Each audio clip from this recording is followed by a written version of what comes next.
کراچی میں غیر قانونی تعمیرات کی شکایات پر ایس بی سی اے کے ضلع کورنگی میں متعدد افسران کے تبادلے اور تقرریاں کر دی گئیں۔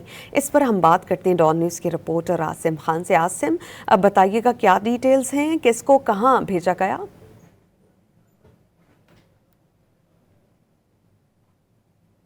Sindh building control authority Muzammil Hali photo جو ہے وہ سب سیکشن میں نظر آتے ہیں، اور گزشتہ دنوں میں ہونے والے جو ہے کئی تبادلے ہوئے ہیں، اور اب پھر جو ہے بڑے پیمانے پر سندھ بلڈنگ کنٹرول اتھارٹی میں تبادلے ہوئے ہیں، تو خاص کر کورنگی ٹاؤن میں جو ہے کافی اکھاڑ پچھاڑ نظر آ رہی ہے۔ مختلف افسران کو نہ صرف جو ہے تبدیل کیا گیا ہے دوسرے ٹاؤن میں، بلکہ کچھ کو جو ہے گھر بٹھا دیا گیا ہے، اور جو ہے اسی قسم کے اقدامات کیے جا رہے ہیں۔ جو ہماری بات ہوئی ہے ترجمان سے، تو ان کا کہنا ہے کہ D G Sindh building control authority Muzammil Hali photo کے سخت احکامات ہیں کہ غیر قانونی تعمیرات کسی بھی طرح برداشت نہیں کی جائے گی، اور اس میں ملوث افسران کے خلاف بھی جو ہے وہ کارروائی کی جائے گی۔ اسی سلسلے میں جو ہے ان تبادلوں کا سلسلہ بھی جاری ہے۔